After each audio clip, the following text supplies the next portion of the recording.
Bom, pessoal, trouxe essa telinha aí de volta, né?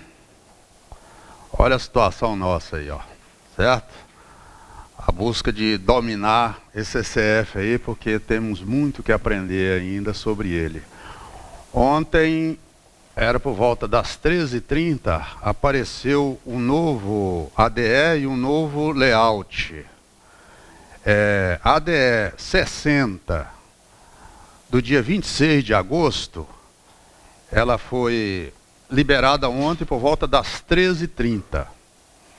E houve algumas mudanças, não tem como, eu vou trazer algumas situaçõezinhas lá que houve a mudança, mas não teve nem como imprimir o novo layout. Foram acrescentadas algumas páginas e houve algumas mudanças, e o PVA, que é o 106, até as 8 horas hoje não estava liberado. Eu tenho a impressão que agora, a partir das 9, deve liberar.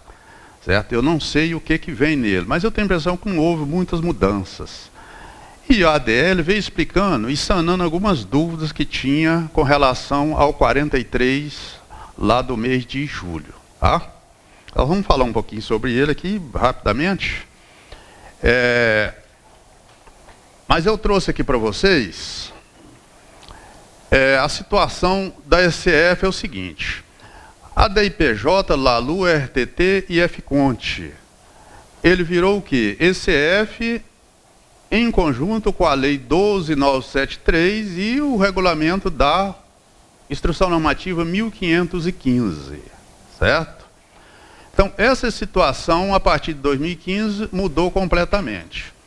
A DIPJ e o LALU, até o ano calendário de 2013, entregou a DIPJ e a gente estava obrigado ao LALU papel, feito no papel, certo? Numa planilha ou livro que tinha nas papelarias.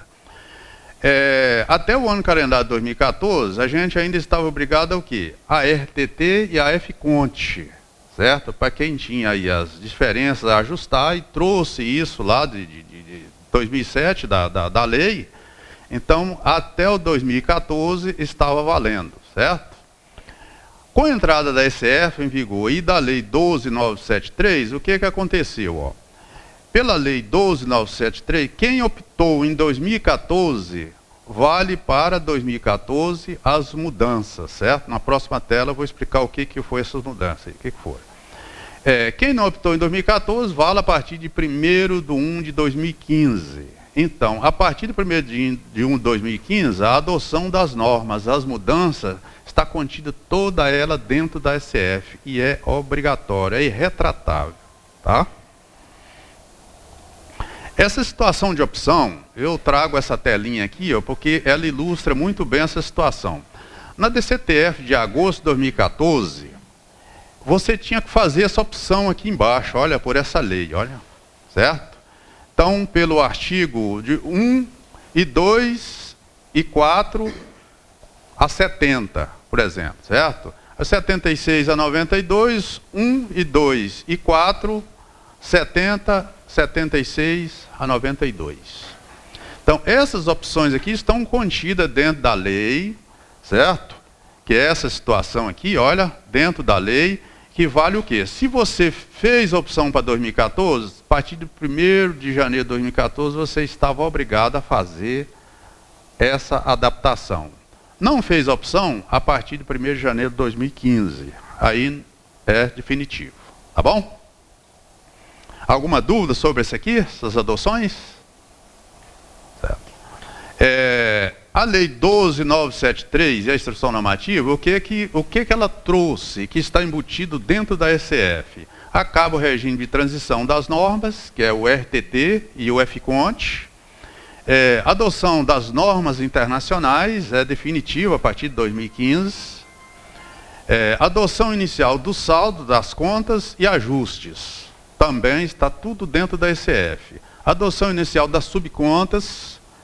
Essas subcontas, você tem prejuízo de exercício anterior, ela vai ter que vir para uma subconta, lá na parte B do LALU. você tem o problema da depreciação, tem que vir para a subconta. Se você não atendeu a 162 lá de 98, você fez diferente dessa norma. Nós não vamos entrar muito em detalhes isso aqui, porque é mais uma situação contábil, certo? É só a nível de orientação, tá bom? E aqui quem optou em 2014, início 1º de 1 de 2014. Quem não optou em 2014, 1º de 1 de 2015, é o que nós falamos anteriormente. Empresas do lucro real, é o que nós vamos tratar mais tarde. Ela tem um regime de estimativa, balancete de suspensão, né, ou redução dos impostos. Estimativa, receita bruta mensal, que é a presunção, como se fosse o presumido, certo? E o lucro real trimestral, que ele é definitivo. Nós vamos tratar desses 3 casos aqui hoje na prática, tá bom, gente? O lucro presumido, apuração com base na receita bruta trimestral, regime de competência ou caixa. Presunção, nós vamos falar dessa situação, competência e caixa, e o Everaldo acho que vai dar alguns exemplos, mas eu vou retornar esse assunto do presumido aqui, na prática, as 2 situações, tá bom? Lucro arbitrado, que é então a opção, também é presunção trimestral, e a base de cálculo tem uma majoração, quem faz aí, né, está acostumado. Empresas imunes ou isentas e demais, conforme sistemática de apuração. Quer dizer, esses empresas imunes, o que eu fiz? Eu fiz lucro presumido ou lucro real. Dependendo dessa situação é que você vai fazer a sua adequação. Tá bom? Quem está obrigado? Aqui diz todas as pessoas jurídicas, inclusive as equiparadas, deverão apresentar a ECF de forma centralizada pela matriz. Certo? Então, é feito sempre pela matriz. Pessoas jurídicas que foram sócios ostensivos de sociedade por conta de participação, as SCP.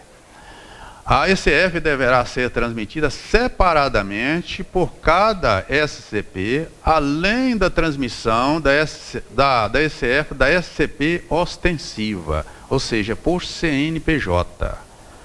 A partir de 2014, todas as SCPs estão obrigadas a fazer o cadastro do CNPJ. Então, tem que entregar separadamente. As empresas imunes ou isentas, que entregaram a FD contribuições em pelo menos 1 mês do ano calendário. Ou seja, estão obrigados a entregar a ECF e também a ECD, todas as imunes isentas que tiveram obrigado a entregar a FD contribuições, ou seja, que pagaram tributos acima de R$10 mil no mês, pelo menos 1 mês do ano calendário. Esses tributos correspondem ao PIS, COFINS e a contribuição previdenciária sobre a receita bruta, que é o imposto da desoneração. O interessante nesse item aqui, eu estou falando sobre a receita bruta que eles falam, a isenção, no manual de ontem, ele trouxe que não inclui o PIS da folha de pagamento. Está em desacordo com a solução de consulta 168 de 2015, que trouxe que o PIS da folha faz parte do somatório para atingir os R$10 mil. Mas se vocês verificarem no manual de ontem, ele fala lá que não inclui o PIS da folha, somente PIS, COFINS e contribuição previdenciária sobre a receita. É o que está no manual de ontem, sobre a receita. Mas a solução de consulta traz que o da folha inclui também, certo? É uma ressalva que eu faço. Eu não sei se a Receita vai manifestar, mas tem isso no manual de ontem, certo? Está dizendo dessa maneira. Tá? Quem está desobrigado? As pessoas jurídicas optantes pelo Simples Nacional, os órgãos públicos, autarquias e fundações, pessoas inativas, conforme IN 1536 de 2014. Nesse IN tem as normas, o que é inativa, a condição de inativa para não entregar, viu gente? Está na IN 1536 de 2014, as normas para a inatividade, tá? Pessoas jurídicas imunes ou isentas que que não estão obrigados a FD contribuições. Quer dizer, se eu não estou obrigado a FD contribuições, eu estou desobrigado de entregar a ECD e a ECF. Aí eu faço uma outra ressalva que está no manual de ontem. Ó. Poderá entregar de forma facultativa, certo? Poderá entregar de forma facultativa, as imunizentas. Está no manual de ontem. Esse entregar facultativa, ele traz uma outra obrigação. A ECF, quando você está obrigado a entregar a ECD ou entregou de maneira facultativa, você é obrigado a recuperar os dados de dentro da ECD. Tá? Ela tem que estar assinada e transmitida. Certo? Então, é uma situação que está nesse manual também, muito bem, a gente precisa prestar atenção nessa situação. Eu entreguei ECD ou entreguei de forma facultativa, eu estou obrigado a recuperar os dados e não gerar ou preencher lá dentro. Eu tenho que recuperar. Isso está no manual de ontem. É uma situação interessante que eles acrescentaram mais esse detalhe. Tá? Ô, Drossi, pra vocês terem ideia, nós apresentamos o ECD.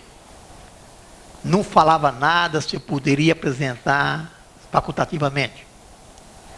Agora eles falam no ECF que eu posso apresentar facultativo. Mas para mim apresentar o ECF facultativo, eu tenho que apresentar o ECD. Vai colocar multa? Eles falam lá, a ECD e a ECF podem ser entregues de forma facultativa. Em nenhum momento eles falam que eu tenho que unir as duas. Eu sou obrigado a uma e a outra. De forma facultativa, a ECD e a ECF. Eles não disseram lá, não, você pode não entregar a ECD e entregar a ECF. Isso não tem no manual e eu verifiquei. Pois é, então mas aí é uma interpretação que tem que ser feita. Para mim apresentar a ECF, eu sou obrigado a apresentar a ECD. Não? Não. Nós vamos dar exemplo mais tarde sobre isso aí. Tá? Eu entendi você falar assim. Vai, continua. Se eu entreguei de maneira facultativa a ECD, eu sou obrigado a recuperar os dados na ECF, se eu entreguei de maneira facultativa, mesmo facultativa. Em nenhum momento eles falam, não, você é obrigado a enviar ECD facultativa para enviar ECF. Não. Então tá. O entendimento é o seguinte, eu posso não entregar ECD e entregar ECF? Não tem isso no manual, gente. Eu não encontrei essa situação explicando claramente. Tá? Adelci, se eu quero enviar a STF facultativamente, correto. Eu só posso enviar a ECF facultativamente se eu tiver enviado a ECD. Eu não encontrei isso claramente. Não tem isso.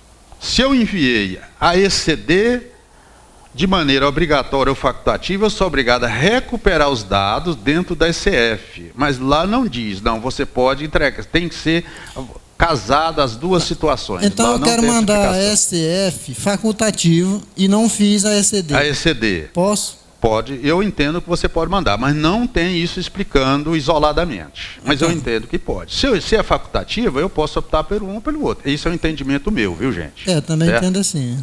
Isso é um entendimento meu. Tá? A importação da ECF é a recuperação da ECD. Olha, na ECF, a recuperação dos dados da ECD é obrigatório para quem entregar a ECD mesmo facultativa. Isso está no manual de ontem, tá? Mesmo facultativa, é o que eu acabei de dizer, tá? Fala novo aí. Fala novo. Na ECF, a recuperação de dados da ECD é obrigatória para quem entregar a ECD, mesmo facultativa. Ou seja, para quem entregar a ECD, mesmo facultativa. Tá? A ECD recuperada deve ser validada, assinada e transmitida. Essa é outra situação nova, certo? Do manual de ontem. É uma situação nova. Essa transmitida não tinha no manual anterior, isso claramente. Então trouxe agora. Ó. A ECD recuperada deve estar validada, assinada e transmitida para você recuperar. É uma situação nova e que muda muita coisa, nós vamos ver lá na frente alguns outros detalhes, tá? Quer dizer, eu tenho que transmitir, não só assinar, porque a ideia inicial é que eu fizesse a assinatura da ECD importava para dentro da ECF, recuperava dentro da ECF e transmitia para evitar você ter que estar preenchendo. Só que o preenchimento dentro, para quem você não enviou, ele é bem fácil, ele é bem simples, a gente vai orientar, certo? Independente do nosso programa ou não, ele é bem simples, tá? O arquivo da ECD é recuperado pela ECF após ser criada uma ECF no próprio programa, para depois recuperar o arquivo. Se você não faz a importação pelo programa, gente, você gera em qualquer programa de contabilidade. Você entra dentro da ECF, cadastra somente os dados da empresa e aquilo que o Kleber apresentou. CNPJ, nome da empresa e a classificação de acordo com cada situação. E entra lá e importa de qualquer sistema gerado, assinado e transmitido. Ela importa normalmente, tá? Outra situação é essa aqui, o código de qualificação do assinante. É muito importante isso aqui, eu vou dizer alguma situação. Na ECD que entrega dia 30 de junho, quando você ia assinar o requerimento, ele trazia essa opção aqui, viu gente, 220, não sei se vocês observaram isso. Ela vinha fixa, era a primeira opção. E muita gente, mas muita gente mesmo, não fez alteração dessa situação aqui lá no seu requerimento, certo? Ou seja, se é o administrador que estava assinando, o dono da empresa era o quê? Administrador. Se era o titular individual, quer dizer, ou é titular, agora ele veio a figura do empresário aqui, ó, que é o 801, a situação nova, tá? Ou a situação do procurador que veio diferente aí, ó, e do contabilista foi para 900 e não os outros que tinha. São mudanças interessantes, você tem que observar isso aqui, ó, porque entraram em exigência na junta comercial autenticação desse ECD, tá? Está tendo que retificar por causa dessa situação aqui, ó. Então, se ficar atento, na hora de enviar, você colocar o signatário de uma maneira correta, tá bom? Assinatura com um certificado digital válido. Lá no registro 0930, a identificação de 2 signatários e assinaturas. Dado do signatário da escrituração, são obrigatórias 2 assinaturas, uma do contabilista e outra da pessoa jurídica, certo? Assinatura do contabilista somente com certificado digital da pessoa física, EPF ou ECPF, tá? Assinatura da pessoa jurídica, certificado digital vale A1 ou A3. Esse aqui também vale o A1 ou A3, viu gente? Da pessoa física, tá? O A1 ou A3. Só que tem que ser da pessoa física e não do escritório pessoa jurídica. Pessoa física, do contador, tá? Assinatura da pessoa jurídica, o certificado A1 e A3, essa situação, ó, EPJ ou ECNPJ. Aqui ele traz os 8 dígitos válidos, mas eu já testei com o certificado digital de empresa do CNPJ, lá no 900, que é o signatário, tem que colocar o CNPJ, nós vamos dar um exemplo posteriormente, ele passa normalmente e assina, viu gente? Normalmente, tá? Então, pode ser o CNPJ ou o CPF do responsável legal pela empresa. Os 2 certificados você consegue transmitir, tá? Procurador, aqui vem uma outra novidade do manual de ontem, viu gente? Eu trouxe aqui, ó. Procurador. O contador ele pode assinar como contador e procurador, tá? Com procuração eletrônica cadastrada no ECAC e habilitado o serviço ECF na procuração. Isso aqui é uma das novidades de ontem. Você já fez o certificado lá o mês passado, ou o ano passado, tem validade para 5 anos. Nele não tinha ainda ECF, todos os dados que você fez a opção que você pode fazer. Se no seu certificado não tiver opção ECF, você vai ter que habilitar essa situação na procuração, tá? Senão você não vai conseguir enviar. Isso é uma situação nova. Então, E habilitar o serviço na SCF na procuração. Se não tem a habilitação, é necessário solicitar antes do envio à ECF. Ou seja, solicitar, habilitar a funcionalidade para ECF. Certo? É uma situação nova. Eu gostaria que você explicasse um pouquinho, porque na ECF nós apresentamos, só poderia assinar a pessoa jurídica o A3, né? Na ECD. ECD, só podia o A3. E não jurídica, física. Já do SF pode ser o A1, A3 ou o CNPJ. O CNPJ, bem claro? A outra coisa, muita gente apresentou o ECD por procuração. O que é essa procuração? Registrado na junta comercial. Essa procuração que é registrada na junta comercial não é essa mesma procuração aqui não. Não, essa aqui é a procuração no ECAC, que é a procuração para assinar a ECD, é a procuração da junta comercial homologada na junta comercial. Só que aí, se vocês prestarem atenção lá aqui na tela anterior, quem pode recuperar os dados? Quem enviou o ECD, mesmo de forma facultativa, é obrigatório recuperar os dados dentro da ECF. Então, se eu já enviei, eu enviei de uma maneira correta, senão eu não poderia ter enviado. Então, vieram até dar um esclarecimento sobre essa situação. Eu já enviei minha SD, certo? E basta apenas eu recuperar os dados dentro da ECF. Se você não enviou o ECD, vai ter que enviar, você está na obrigação, e recuperar os dados dentro da ECF. Tranquilo, pessoal? Retificadora da ECF. A pessoa jurídica deve assinar a escrituração como retificadora. Tem lá no manual, né? Se retificar a ECF de um ano anterior, poderá ser necessário retificar a ECF dos anos posteriores, em virtude do controle de saldos da ECF. Certo? Isso aqui é uma situação, um texto novo que está incluído lá no manual também, tá? Pode ter que retificar de períodos anteriores, tá?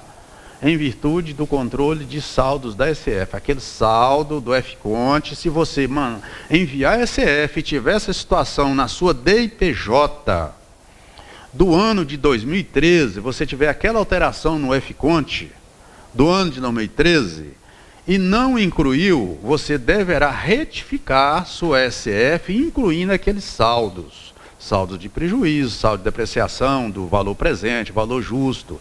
Essa situação toda que tem na 12973. Tá bom?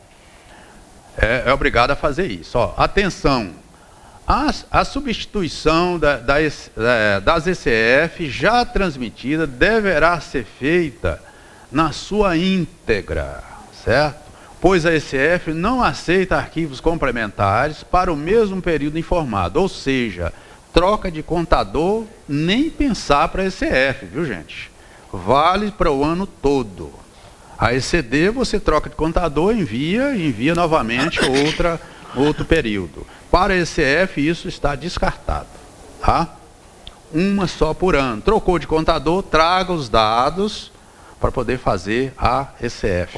Assim, significa dizer que o contador do fim do ano vai assumir toda a responsabilidade, mesmo que você tenha só um mesinho da escrituração anual. A escrituração anual, tá bom? A retificadora da ECF poderá ser realizada em até 5 anos. Quer dizer, o prazo decadencial, você tem até 5 anos para fazer a retificação, certo? O cuidado dessa retificação é esse do anterior aqui, viu gente? Olha, se você fez uma retificação desse ano, você entendeu? Quer dizer, você pode fazer uma retificação lá em 2017, da de 2014. Só que se você alterou o saldo, você tem que fazer dos anos subsequentes para poder acompanhar a sequência do saldo, porque eles esperam isso lá dentro, viu gente? A da IPJ, eles esperam essa sequência de saldo dentro da ECF. Precisa ter esse cuidado, não é só retificar a ECF, mas mensurar essa situação dentro da sua contabilidade, se existe mudança de saldos para ser informado na ECF. Se houve mudança, você tem que retificar as seguintes, tá bom?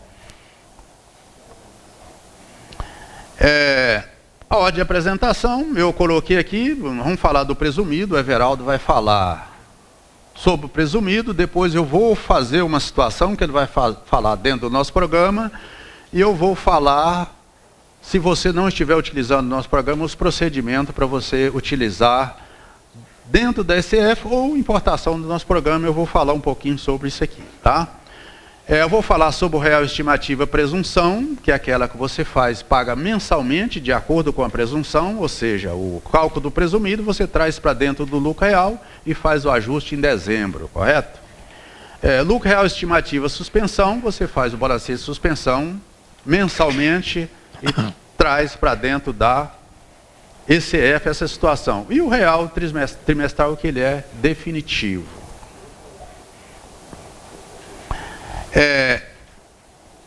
Essa legislação tem no material de vocês, eu elaborei esse material, não deu para colocar tudo, porque não teve tempo de colocar nova situação dentro do material, mas tem muita legislação aí, se quiserem pesquisar, gente, tem muita coisa para olhar aí. A legislação que criou do SPED, eu sempre trago, que é a criação do SPED, essa lei. Quem criou foi a Instrução Normativa 1422, de 2013, a ECF. Aí tem umas outras que tem, mas eu só trouxe essas três. Se você entrar nessa 1422, ela tem as alterações lá. E essa situação do ato declaratório executivo COFIS, número 60 de 26 de agosto de 2015. 26 de agosto, mas ela foi disponibilizada ontem às 13h30, 13h30, tá bom? Lá dentro tem um manual de orientação, o manual não é aquelas folhazinhas.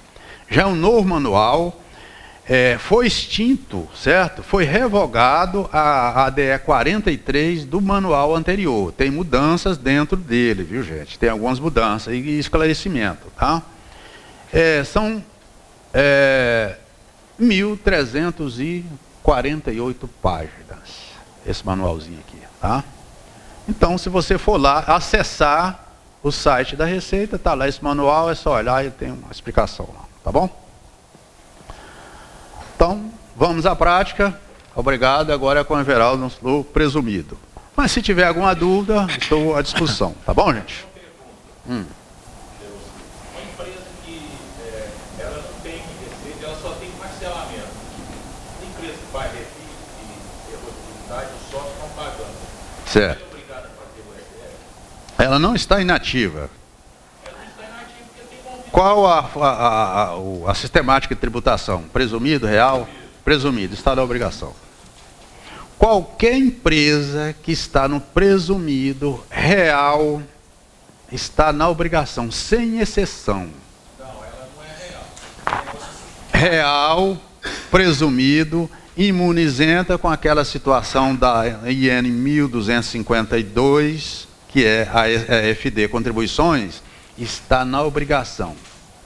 Fala, ela não fez opção porque ela não recolheu nenhum tributo, ela só recolhe o parcelamento. Ela não está inativa, então está na obrigação. É inativa de acordo com a Instrução Normativa 1532. O que é inativa? Você não tem nenhuma movimentação, nem parcelamento, nada. Se você pagou 1 centavo de tributo, você não está inativa. Então você está na obrigação. Está na obrigação, sim. Tá. Bem, vamos aprofundar um pouquinho nesse caso dele. Eu acho que tem muita gente nessa situação. Na realidade, a empresa não tem movimento. Não tem receita. Por exemplo, não tem receita. Pois é. Agora ela requeriu a baixa? Não, né? Requeriu a baixa dela? Não requeriu a baixa.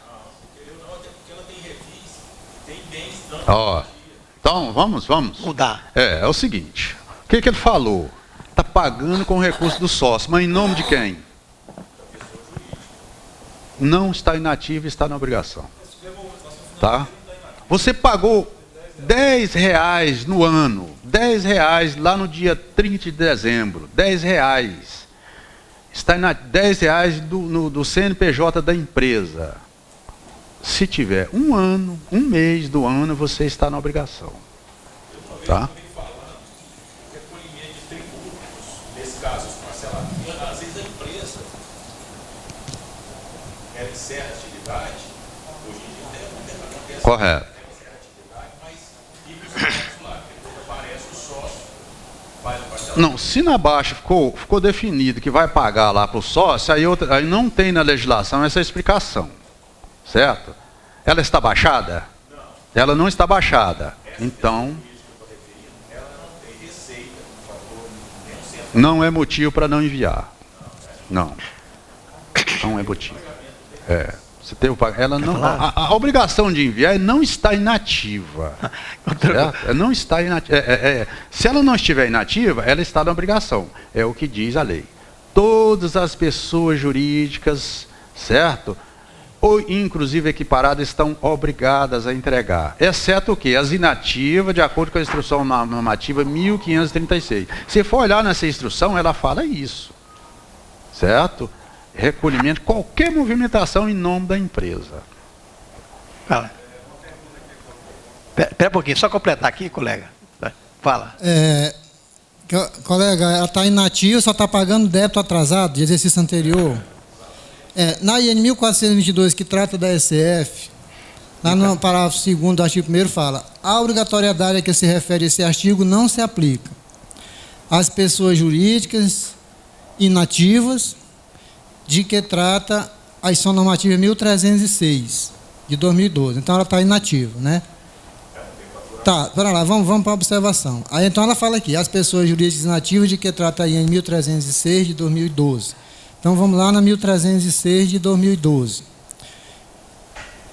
Aí ele fala aqui: considera-se, na 1306, de 2012, considera-se pessoa jurídica inativa aquela que não tenha efetuado qualquer atividade operacional, não operacional, patrimonial ou financeira, inclusive a aplicação no mercado financeiro de capitais durante todo o ano calendário. Confirma. Ela está nessa situação, né? Espera aí, Fábio. Não, espera lá. Não, ela foi revogada, mas eu estou lendo aqui, bem observado. É 1536. Ela foi revogada e substituída para 1536. É a que eu estou lendo. Tá, então, ele colocou aqui a situação de quem está inativo. Considera-se inativa aquela que não tenha efetuado qualquer atividade operacional, não operacional, patrimonial ou financeira, inclusive aplicação no mercado financeiro ou de capitais durante todo o ano calendário. Ela só está pagando o refis. Só refis. Aí vem o parágrafo único. O pagamento no ano calendário a que se referia a declaração de tributos relativos a ano calendário anteriores e de multa pelo descumprimento da obrigação acessória não descaracteriza a pessoa jurídica como inativa durante o ano calendário. Então ela continua inativa. Se ela está pagando aqui, o pagamento no ano calendário a que se referia a declaração de tributo relativo a anos calendários anteriores e de multa pelo descobrimento de obrigações acessórias não descaracteriza a pessoa jurídica como inativa no ano calendário. Então ela continua inativa, no meu entendimento. Agora, por via de dúvida, que quiser transmitir... Olha só. Não, peraí, ó, o colega lá atrás. Fala. Até 31 de dezembro de 2014, vão presumir. A partir de janeiro de 12 deste ano, vai ser Obrigado. Não tenha dúvida. Colega, fala. Um dia só de tributação no presumido real está obrigado. Tá? Fala, colega.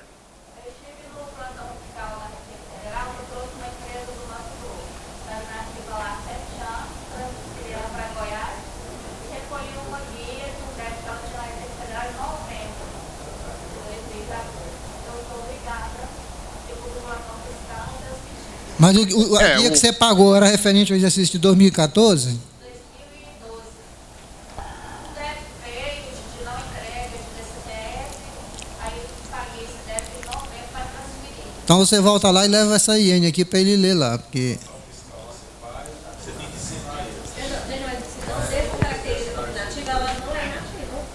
Peraí, lê de novo aquele artigo para nós.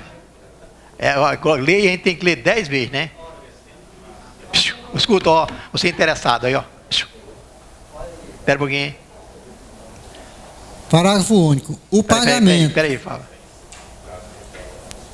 Peraí, vamos escutar bem agora. Ó, o pagamento no ano calendário a que se referia a declaração ou seja, pagou em 2014. De tributos relativos a anos anteriores, a ano calendário anteriores, ou seja, antes de 2014, e de multa pelo descumprimento de obrigação acessória, não descaracteriza a pessoa jurídica como inativa no ano calendário. Então, se eu estou em 2014, estou pagando multa, tributo de 2013, a empresa está paralisada, não descaracteriza a sua inatividade. Simplesmente ela está pagando um refis na vida de exercícios anteriores. Né? É o que eu estou entendendo dessa IN aqui. É IN 100 e... 1536. 536, de 22 de dezembro de 2014. Então, essa IN é 2014, hein? Então, sim, já mudou totalmente o seu caso. Você teria que ter entregue a sua declaração de inativa em março.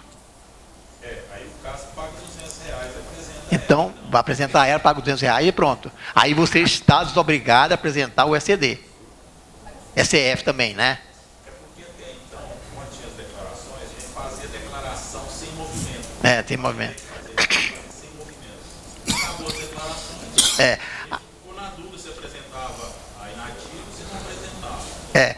Agora é o seguinte, gente, se eu tivesse obrigado, já é quase impossível, eu estaria obrigado a fazer o SF. Para se fazer o SF, eu tenho que cumprir aquela charopeira de uma. Então, eu pergunto, eu tenho que colocar review de caixa. Um ou outro. Ou é caixa ou é contábil. Bem claro? Verdadeiro? A situação é a seguinte, com relação ao que o Fábio disse ali, tudo bem, aí uma opção, está lá na lei, o artigo fala, opção.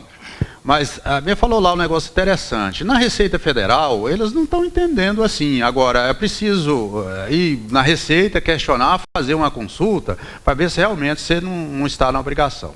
O que eu ia falar era se falou. Quer dizer, agora. ele fez uma exceção, uma lei diz movimentação patrimonial. Você fez uma movimentação no patrimônio da empresa. Aí vem a exceção lá, diz, se você estiver de mês anterior nessa obrigação, Exercício anterior. nessa alteração patrimonial da empresa, não descaracteriza sua inatividade. Ele deu essa situaçãozinha. Mas eu sugiro que faça a consulta na Receita. O que eu ia falar. Imprime aí as duas INs, a IN 1422 e a IN 1000, como é que é aqui? 1536 e leva lá na Receita. O Betinho ainda está lá ainda? Ele deve ter voltado, ele estava de licença. Procura o Betinho, que é um que entende alguma coisa lá, é o Betinho.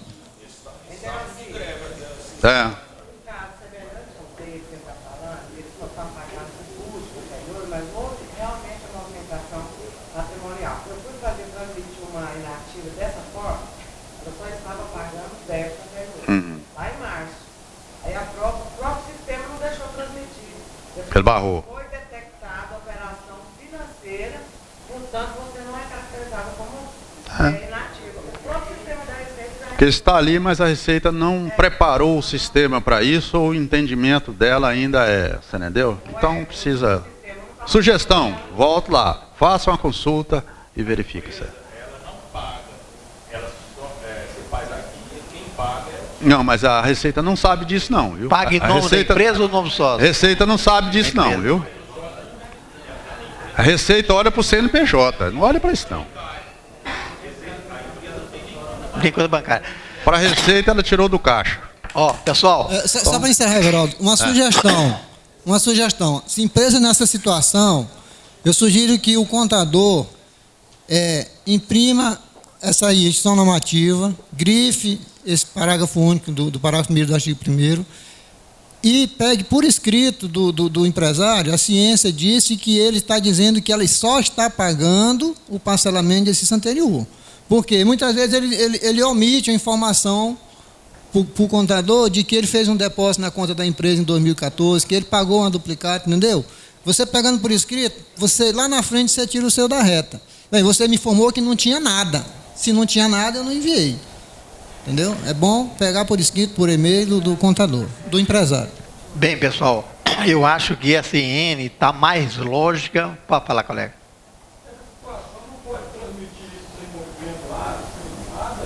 Não existe mais sem movimento, não. Não. Antigamente tinha, mas agora não tem mais, não. Aí tem o caixa, só o caixa pagando. Não, olha bem, gente. Está Olha, cercado. vamos dizer, lá no cadastro da empresa, o que o Cleiton estava fazendo, qual que é as duas primeiras opções? País e refis, tá? Se você fez a opção, ele vai abrir uma tela para você prestar as informações, tá? Lá de acordo com a opção lá, é as telas que abrem. Se você diz que não, você não vê isso dentro do PVA. Mas se você coloca aqui sim, ele abre uma tela para você incluir os registros, tá? Bem, ela é fiscal, gente. Ela é fiscal. Ela é controle de tributos. Você está devendo o tributo. Traz para dentro dela a sua situação anterior. Olha nosso aí, colega colocou o problema, certo? E nós levantamos. Eu acho que SN 1536 está mais do que lógico.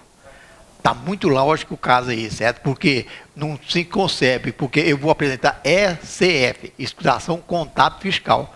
O que ela tem de contábil aí? O que ela tem de fiscal?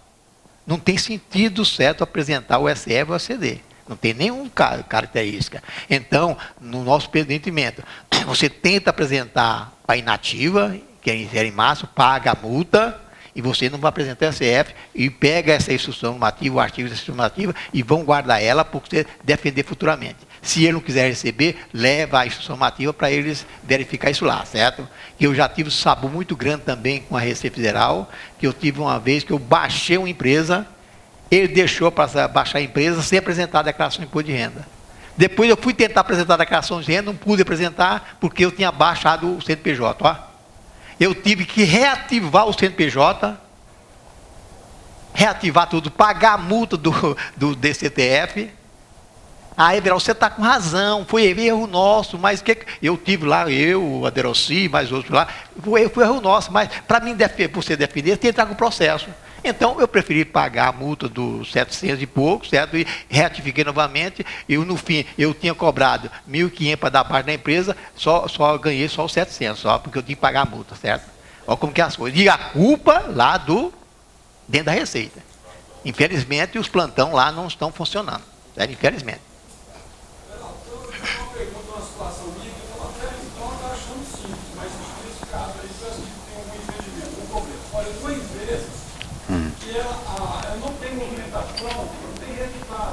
Está pronto aí?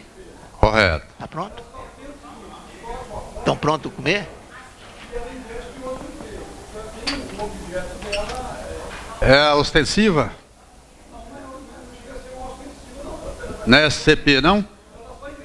Só investindo.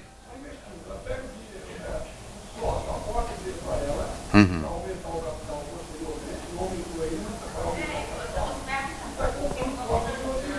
Correto.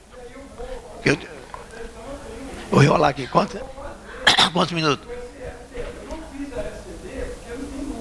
Correto. Você não está na obrigação, mas se você está no lucro presumido ou real, vou voltar à pergunta. Você está obrigado a entregar. Não existe exceção, viu, gente? Nesse caso, não existe exceção. Tá? Só a movimentação.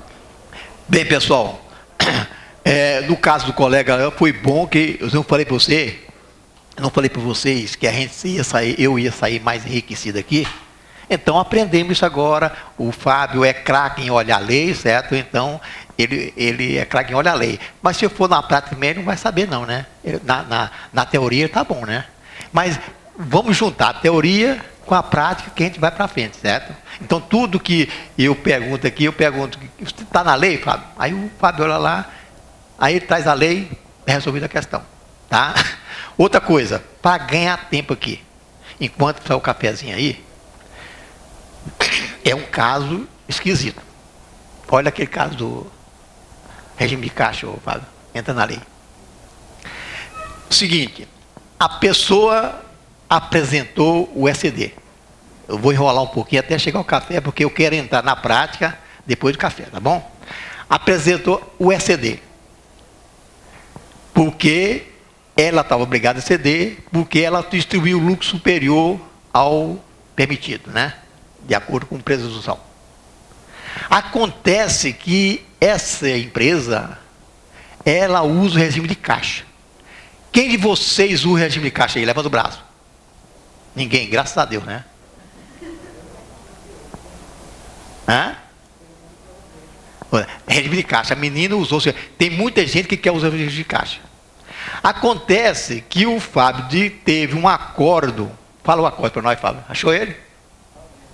Um acordo que fala o seguinte: a empresa que optar pelo regime de caixa, o regime de caixa é aquele que paga o imposto, não é o regime de caixa, esse caixinha nosso não, né? É aquele que paga, aquelas grandes empresas que pagam o imposto do regime de caixa. Eu apuro e pago o imposto do regime de caixa. As empresas que optarem pelo regime de caixa não poderá distribuir lucro durante o exercício superior ao permitido. Olha que encrenca. E essa pessoa distribuiu o lucro superior, optou pelo regime de caixa, como que vai ficar a situação dela? Eu acho, não sei como vai fazer não. É um negócio meio. Se eu falar embaixo lá, regime de caixa, competência ou regime de caixa. Se ela falar que é caixa, ele pode pegar ela na frente. Não sei como que situação. Nós vamos estudar isso para ver como que vai fazer. Vê o acordo para nós aí, Fábio. Bem, é o processo 10.950.7253.56 de 2012-16. Ou seja, é o CARF, né? A junta que julga os processos da Receita Federal. Então tem uma posição do CARF seguinte: eu apurei meu imposto de renda, contribuição social, PIS, COFINS, com base na receita recebida. Eu vendi 10 mil, mas eu só recebi 7. Então, eu vou pagar em cima do 7, né, que é o regime de caixa. Tudo bem. Durante o ano eu paguei o imposto assim. Mas fiz a contabilidade pelo regime de competência. Né, ou seja, considerando as receitas integrais e as despesas. E apurei um lucro no final do ano acima do lucro da presunção. Como a legislação fala que eu posso distribuir o lucro contábil, estando acima do lucro presumido, deduzido dos tributos, a pessoa distribuiu o lucro contábil pelo regime de competência. A Receita deu entendimento e julgou que naquela situação onde a empresa paga o tributo pelo regime de caixa e faz a contabilidade pelo regime de competência e tem um lucro pelo regime de competência maior do que o da presunção, ela não pode distribuir o lucro contábil pelo regime de competência. Ele descaracteriza e tributa o lucro que excedeu ao lucro da presunção. Então, se eu faturei 100 mil durante o ano, qual é o lucro? Eu sou prestador de serviço, qual é a presunção do meu lucro? 32%. Então, de 100 mil, eu poderia distribuir 32 mil, deduzindo os impostos. Então, desses 32 mil, vamos dizer que cai para 28. O lucro presumido aí para distribuir é 28. Mas eu fiz a contabilidade pelo regime de competência e me deu 45 mil de lucro contábil. Então, a empresa distribuiu 45 mil. A Receita Federal detectou que a empresa apurou os tributos pelo lucro, pelo regime de caixa. Então, ela está descaracterizando esses 45 mil, está pegando que o lucro presumido é 26 para 45, está faltando aí quanto? 14. 18, né? 19. Então, esse 19 ela está tributando, cobrando juros e multa. Por quê? Porque a Receita entende que o lucro efetivo foi o lucro da presunção, do regime de caixa. Né? Claro que eu entendo que isso ainda cabe muita briga, porque ainda cabe até recurso, porque não tem nada escrito bem claro que tem que ser assim, mas a Receita já está julgando desse modo. Então, muito cuidado quando for apurar tributo pelo regime de caixa, na hora de distribuir o lucro. Né? Não distribuir o lucro contábil pelo regime de competência, e sim o lucro da presunção. Bem, nós vamos então, mais um pouquinho, enquanto termina ali, tirar aquelas as arestas em termos de legislação. Alguma dúvida em legislação, Jesus? Faça a pergunta agora. Se você tem um probleminha, vamos colocar esse problema para nós, para a gente se resolve agora. Bem, fala.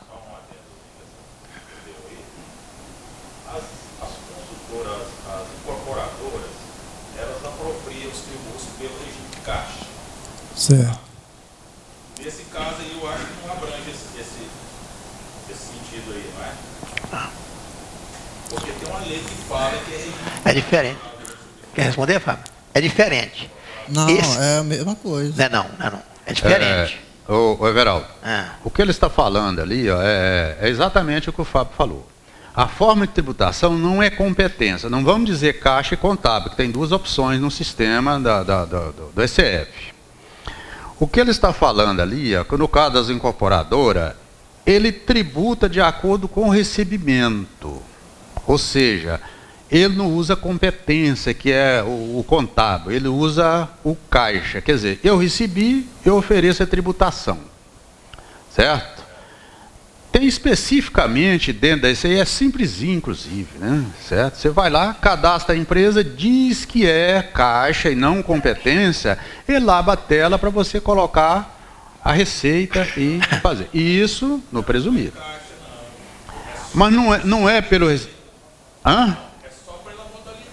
É competência ou é caixa? Essa é a definição, gente. É Não, mas competência ela paga ou é tributo, caixa? ela paga tributo pela receita Olha, efetivada ou a receita recebida? Mas tem um adendo lá que as incorporadoras podem recolher os tributos pelo recebimento.